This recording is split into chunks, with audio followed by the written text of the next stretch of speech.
For months, a subtle unease had settled over me, an unspoken tension that clung to the air between my wife, Shahina, and me.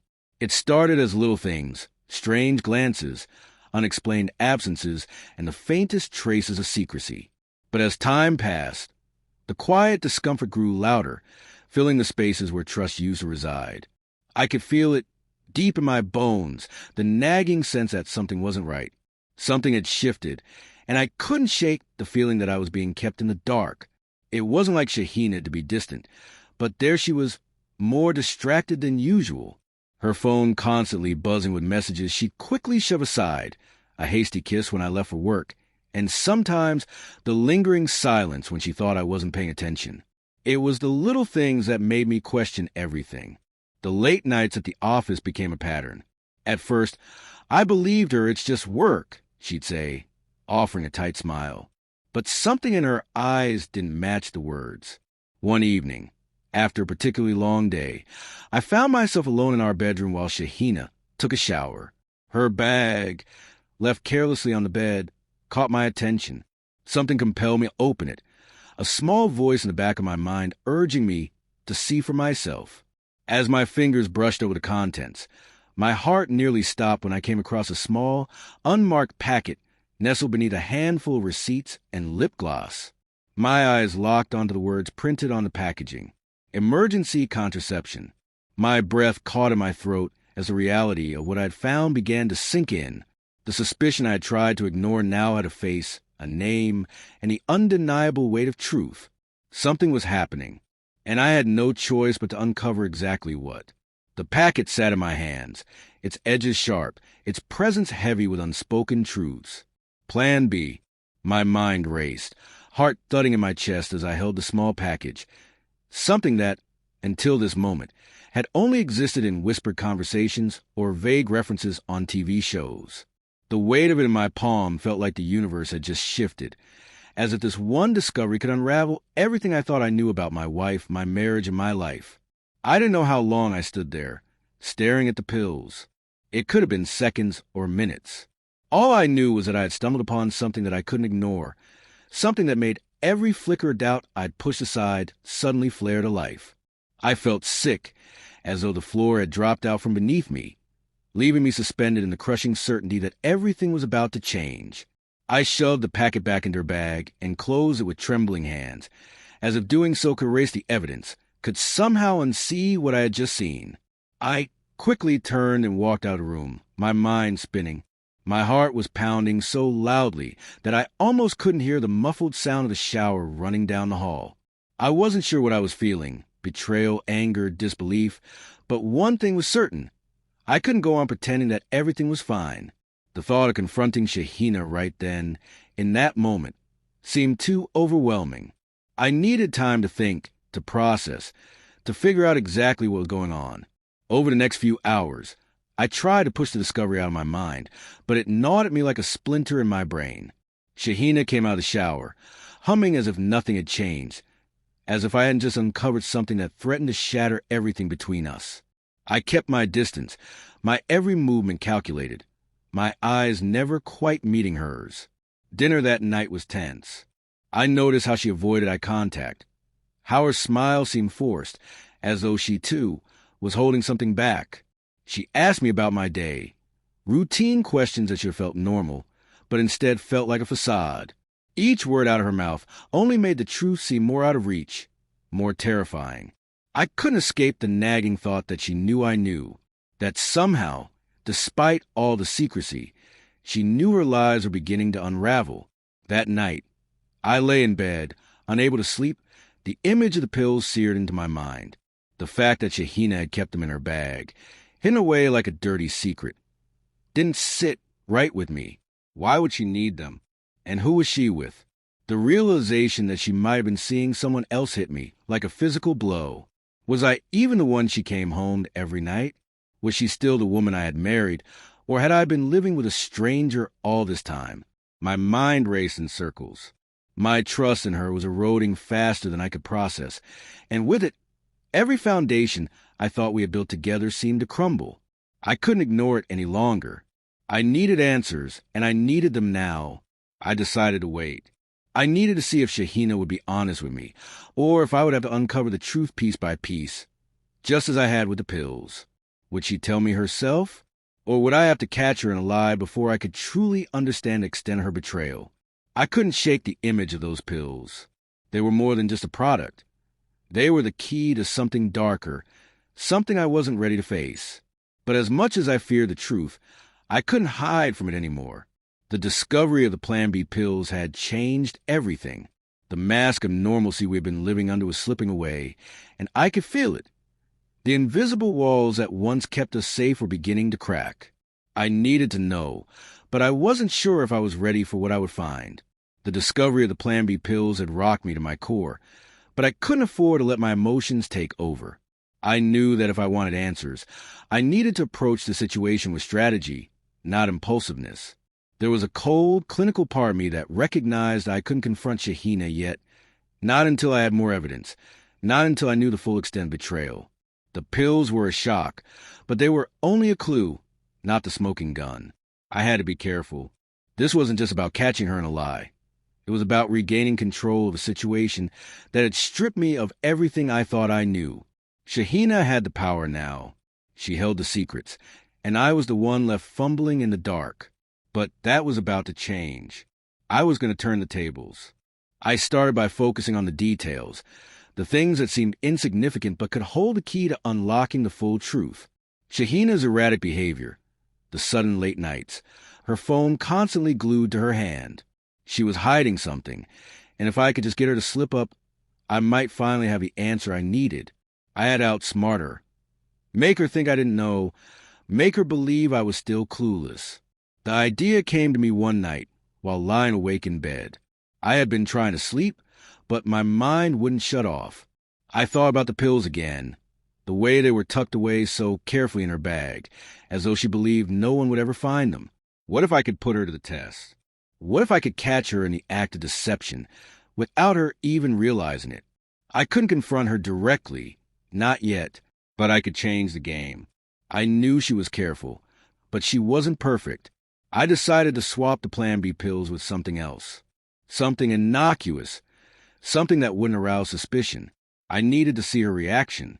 If she was really using the pills for the purpose I feared, then she would notice a change and probably panic. If she didn't even realize, then maybe it meant that they weren't what I thought they were. But whatever happened, I would have the evidence I needed to make my next move. I spent the next few days planning my approach. I bought a bottle of vitamins that looked almost identical to the Plan B packaging. I made sure they were the same size, the same color, and the same shape. The last thing I wanted was to tip her off. The closer I got to executing the plan, the more my hands shook. It was a risky move. Tamper with her things like this felt invasive, wrong even. But I wasn't just trying to prove a point. I was trying to take back control of my life, to stop feeling like a spectator in my own marriage. The night I decided to make the switch, Shahina was out with friends, and I had the house to myself. I waited until she was gone, then quietly retrieved her bag from the closet. I could feel my pulse racing in anticipation, each second stretching out as if time itself was holding its breath. With careful hands, I removed the pack of pills and replaced it with a bottle of vitamins, making sure everything looked exactly the same. It was a simple swap, but the stakes felt enormous. When she returned later that evening, I said nothing about the pills, nothing about my growing suspicions. I acted as if nothing was different, as if I hadn't just taken the first step in unraveling her lies. I watched her closely, waiting for her to unknowingly take the bait. The game had begun. I didn't know what would happen next, but I knew one thing for sure. I was no longer the man who sat idly by, waiting for the truth to come to him. I was taking control, and I was going to find out exactly what Shahina was hiding. The morning after I swapped the pills was one of those moments where time feels like it's moving in slow motion, and every action feels loaded with consequence. I awoke early, the cool, pre-dawn light creeping to the curtains, casting long shadows across the room. My mind was already wide awake, my thoughts consumed with the events of the previous night. I couldn't shake the sense of anticipation in the air. Something was about to break. I could feel it. Shahina had already left for work by the time I got out of bed. I hadn't heard her stir much during the night, which meant she'd probably gone to bed exhausted after another long day. The silence in the house was oddly comforting, but I knew it wouldn't last. I couldn't stop thinking about the pills. The swap. Would she notice? How would she react? Would she even know the difference? I went through my usual morning routine with mechanical precision: shower, coffee, quick breakfast, though my mind was far from focused on the mundane tasks of the day. As I sat at the kitchen table, the minutes seemed to drag, every tick of the clock amplifying the uncertainty that twisted in my stomach. I needed to see what would happen when she took the pills. I needed to know if this was a truth I had been fearing all along, or if I was just imagining things. When Shahina finally walked through the door, she seemed off. Her usual energy was missing, replaced by something strange, an almost palpable sense of tension that I couldn't place. She tossed her bag onto the couch and immediately walked toward the kitchen to start her routine, just like every other day. But as she opened the cabinet to grab a glass of water, I noticed the way she paused for a second, just a slight hesitation, but enough to catch my attention. She went to her bag next. I watched her fingers reach in, pulling out the bottle of pills. There was nothing abnormal about it, except that it was the wrong bottle. She didn't seem to notice. Her gaze briefly flicked over the label, and for a moment, I thought she might say something. A frown crossed her face, but it quickly disappeared. She opened the bottle and popped one of the vitamins into her mouth without a second thought. It was almost as if she was on autopilot, an automatic action with no hesitation. I could feel the knot in my stomach tighten as she swallowed the pill. Part of me felt a sickening sense of triumph. The evidence was right in front of me. But another part of me felt hollow, like I had just watched something break, something that could never be repaired.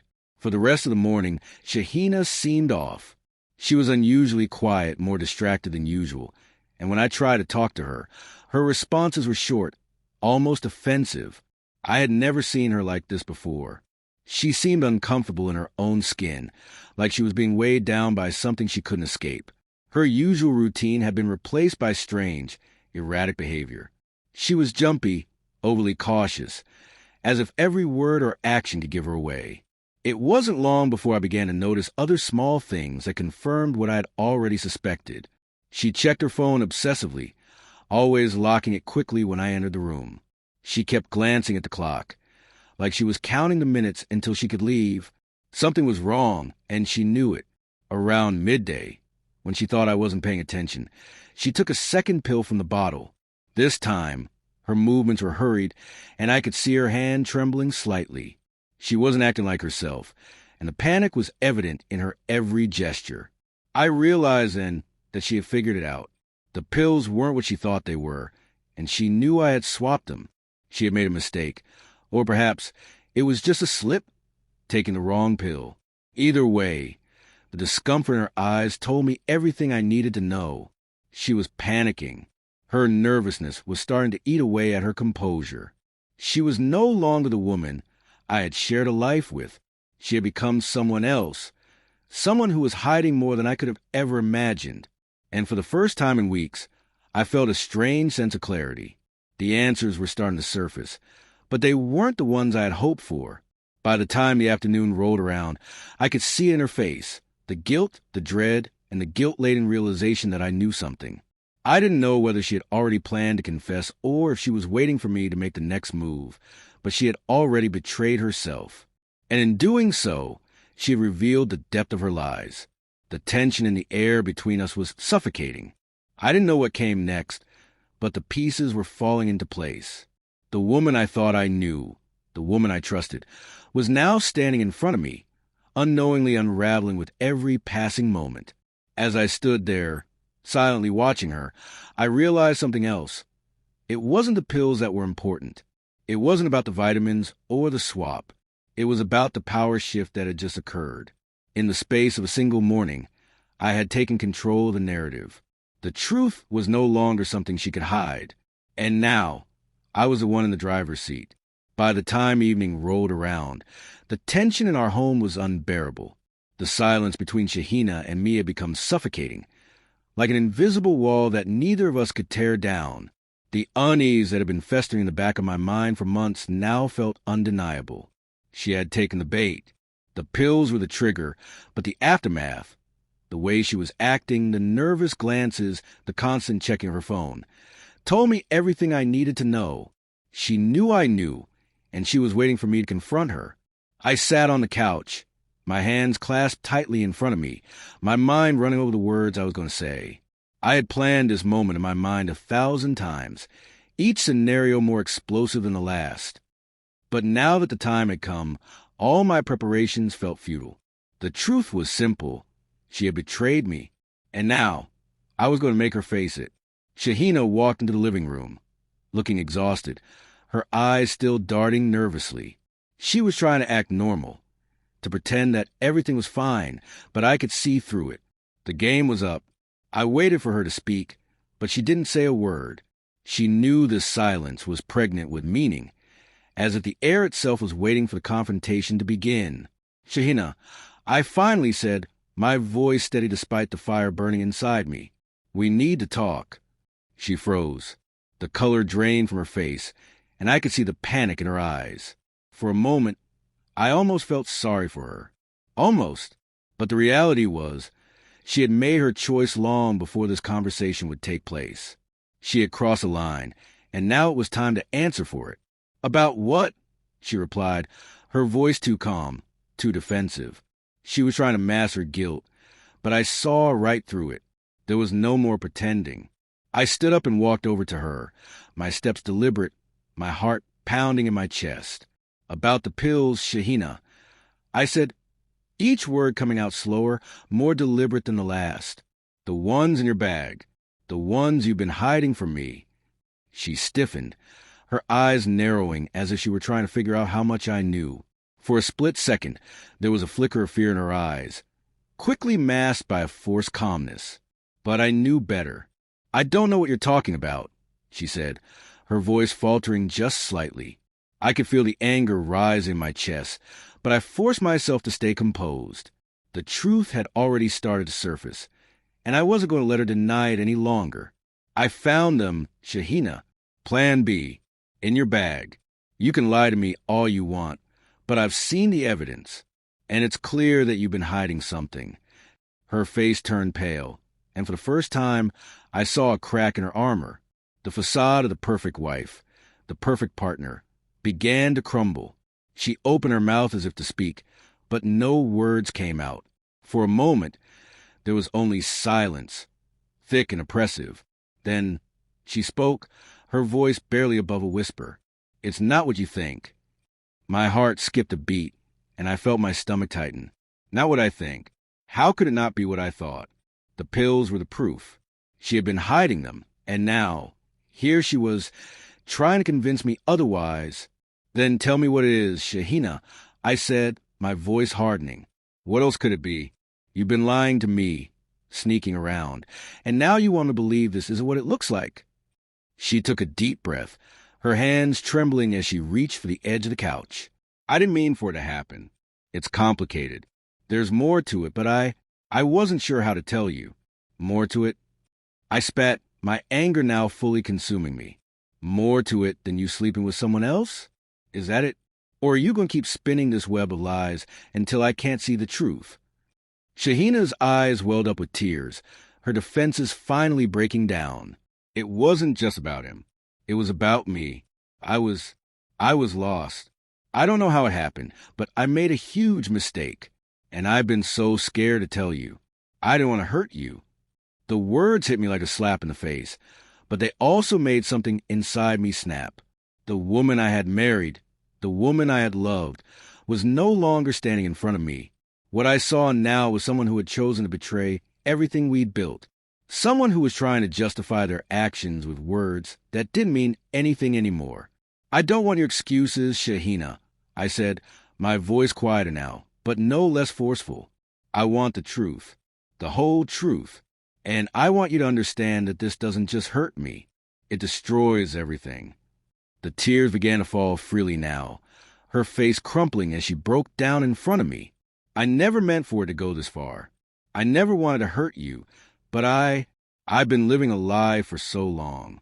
I looked at her, feeling a mix of disgust and sadness welling up inside me. You've already hurt me. Shahina, you've already destroyed everything. The truth was finally out in the open, raw and painful.